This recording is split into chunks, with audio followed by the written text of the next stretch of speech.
I've recently been playing through Arkham Asylum and Arkham City to record some Easter eggs for my top 100 Easter eggs in video game series. When playing through them for what is probably the 5th time, I had the idea of ranking all of the Arkham games beside Arkham Origins Blackgate because I've never played that one. This list was incredibly difficult to compile. When I thought I had the list figured out, I would start the next game and change my mind.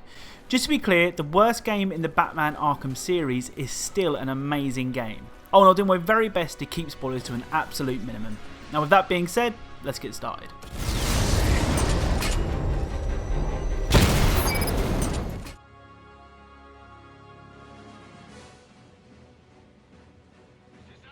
Arkham Origins gets a lot of hate. People point towards the fact that it wasn't developed by Rocksteady, but Warner Bros. Montreal instead. It also didn't feature the voice work of Kevin Conroy as Batman and the awesome, and I mean awesome, Mark Hamill as the Joker.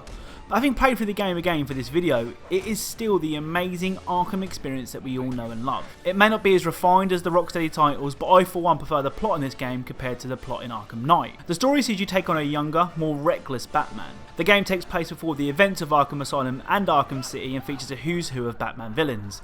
Arkham Origins cleverly weaves these characters into the game by placing a bounty on your head, drawing out said villains and providing a pretty feasible reason as to why they'd all be in the same place on the same night.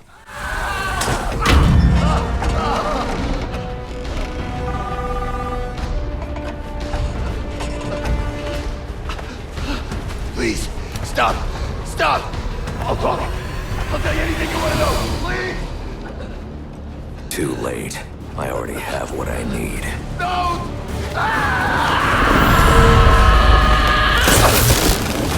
You're crazy! A lot more emphasis has been placed on Batman's detective skills, which would require Batman to reconstruct a crime scene. I love these sections and personally felt that there wasn't enough of them in the game. Of course, the combat is the excellent combat you'd have been used to in the first two games. I don't think a combat mechanic has ever encapsulated a character more than the free flow combat in the Arkham games. In some games, I'll actively avoid fights because the combat is weak. The complete opposite is true of the Arkham series, as I actively seek out the bad guys.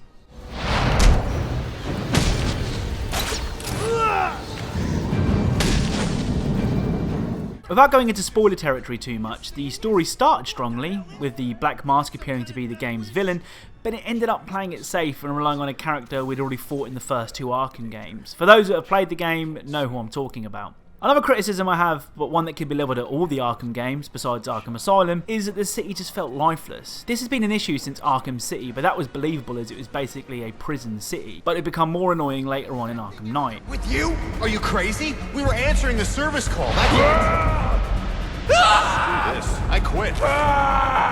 Ultimately, it felt as though Warner Bros. Montreal were held back here. It's obvious that Rocksteady were considered the A-team when it came to developing the Arkham games, and rightly so. But it's like Warner Bros. Montreal wanted to do so much more here, but they just weren't allowed because they couldn't mess with the game's canon. I also think the game suffered from Bioshock 2 syndrome. Now what I mean by that is, it was a follow-up to a critically acclaimed Game of the Year winner in Arkham City, and wasn't developed by the original studio. This means that, even if it was subconsciously, people had already formed an opinion on the game. Just as they had with Bioshock 2, which for my money is the second best Bioshock behind the original. I mean, try something original. Back off!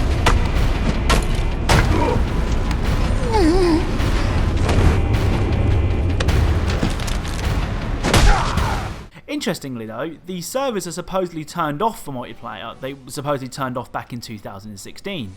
But playing the game on Xbox One thanks to backwards compatibility, I was able to get into multiplayer matches. The multiplayer is nothing special, don't get me wrong, but it's worth trying at least once to see what you think. Again, even though this game is bottom of my list, it's the game I'm going to play again when this video is completed.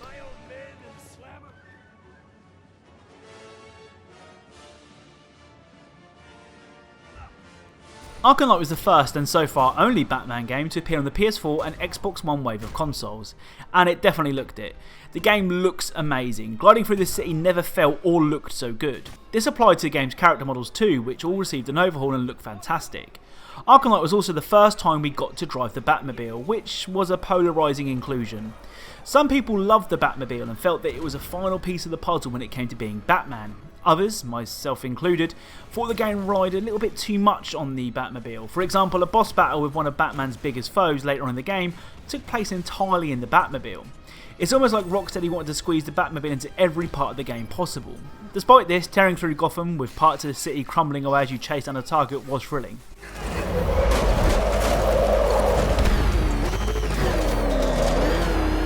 It's just a pity we were forced into too many tank battle sections. The story saw you take on Scarecrow as he attempted to release fear toxin into Gotham City. You know how I said earlier that the cities felt lifeless? Well, the excuse for that in Arkham Knight is that the city was evacuated and the only people that remain are criminals. Now, I know that Batman has a strict no killing rule, but if Scarecrow is so intent on gassing Gotham's worst of the worst, couldn't he just let him? The titular Arkham Knight was also a bone of contention. Rocksteady really made a big deal of his identity and claimed he'd be a new character. He wasn't. Anyone who had any idea of the history of Batman knew who it was after an hour of playing. It was a real missed opportunity in my opinion. Rocksteady could have done something truly unique and perhaps create a villain all of their own, but they didn't. Penguin's always looking for new recruits. I hear the money's good too. Okay, this next part is spoiler heavy. It features spoilers for Arkham Knight and Arkham City. I know I said I wouldn't go too deep into spoilers, but I feel that this needs to be discussed. If you want to skip this section, then go to the time on the screen. Okay, so Rocksteady made one of the bravest decisions in video game history when they killed off the Joker at the end of Arkham City. It was a move that nobody saw coming. They also then doubled down on this by having the player incinerate the Joker's corpse at the beginning of Arkham Knight. This was it, we all thought. They're going to have to use a different villain in Arkham Knight. Well, not quite. A flashback reveals that before the Joker died, his infected blood was used in blood transfusions, infecting 5 people including Batman. Due to this, and due to the exposure to the Scarecrow's fear toxin, the Joker frequently appears to taunt Batman. Now don't get me wrong, the Joker is one of the best bits of the Arkham games, and I loved every moment he was on screen in Arkham Knight, but if Rocksteady are going to make the ballsy move to kill him in Arkham City, then they should really stick to their guns. All this being said, Arkham Knight is still an amazing game. The open world, while lifeless from a pure population standpoint, is full of things to see and do. The combat is excellent and there is so much going on that it takes you ages to get bored. It's just a shame that what could have been the pinnacle of the Arkham series sadly fell slightly short in my opinion.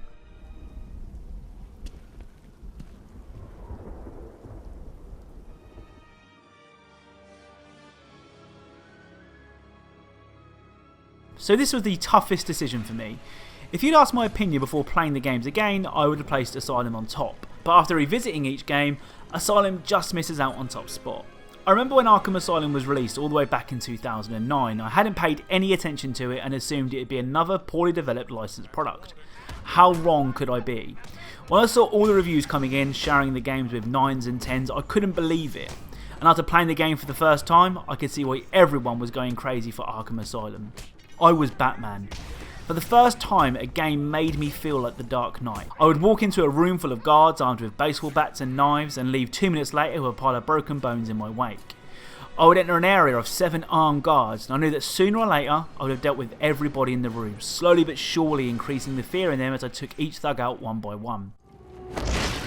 If any member of old Arkham wants to take up our special introductory offer of free cosmetic surgery. The game began with you escorting Joker into Arkham Asylum to lock him up for what must be the 87th time. After an awesome introduction which sees you oversee the wheeling of the Joker into the facility, he breaks out and takes control of Arkham Asylum. It's up to you to figure out what the Joker's plans are and take back the asylum. Get up! Now! Joker's loose. Alert the warden. Hurry! We'll listen him back!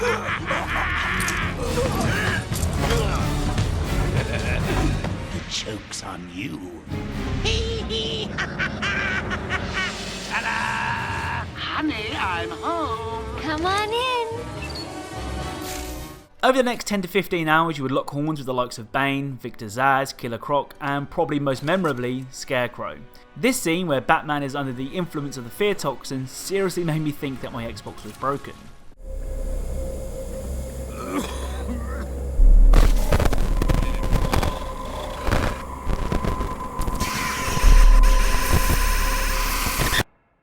The asylum itself was a sprawling maze of dilapidated corridors and tons of areas inaccessible until you had the right gadgets. You could then backtrack to visit these areas to find Riddler trophies or, my favourite, interview tapes of Arkham inmates. These are sort of like audio diaries in Bioshock and provided some really cool and often creepy backsight into the villains you were fighting. For example, take a listen to Victor Zsasz's interview tapes.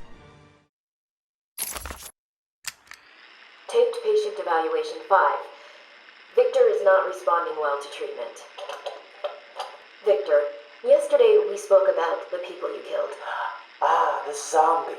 They are all people, Victor. They are zombies. Continuously shuffling through the daily grind, waiting for someone to liberate them. You mean kill them?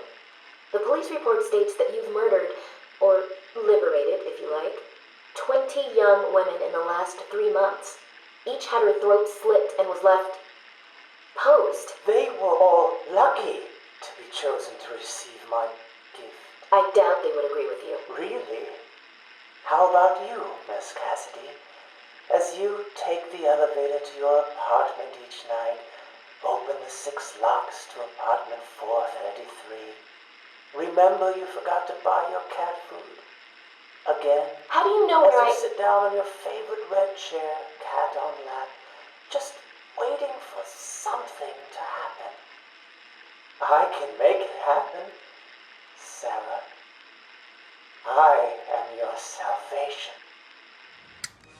Being the first game in the Arkham series, we also got our first look at Batman's detective mode. This allowed you to survey your surroundings and track enemies. Amusingly, it also allowed you to check on the enemy's heart rate, which had increased the more you took down their buddies. It's a testament as to how good this game is. I've completed it 5 times now of its various versions. It's a masterpiece in game design, and I think everybody should play it. Joker was right. I found someone!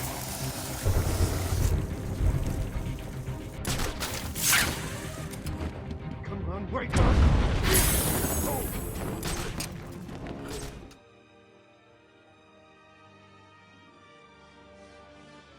So Arkham City, rather unsurprisingly, takes top spot.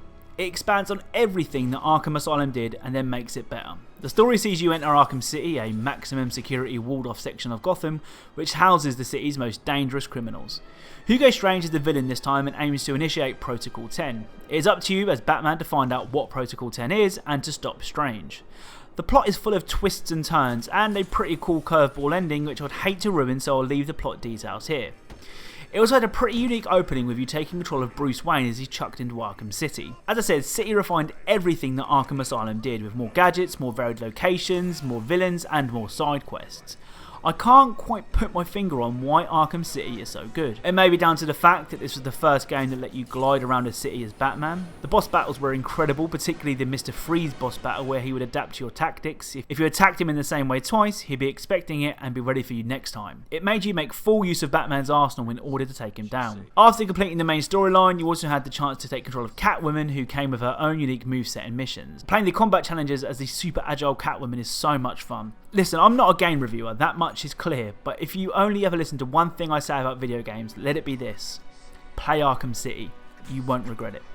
So that's it. That's how I would rank the Arkham games. As I said, they're all fantastic games, and I'd love to hear your opinions in the comments down below.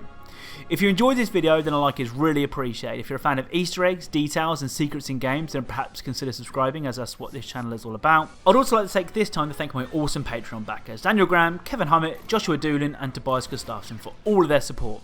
Thank you for watching, and I'll speak to you all soon.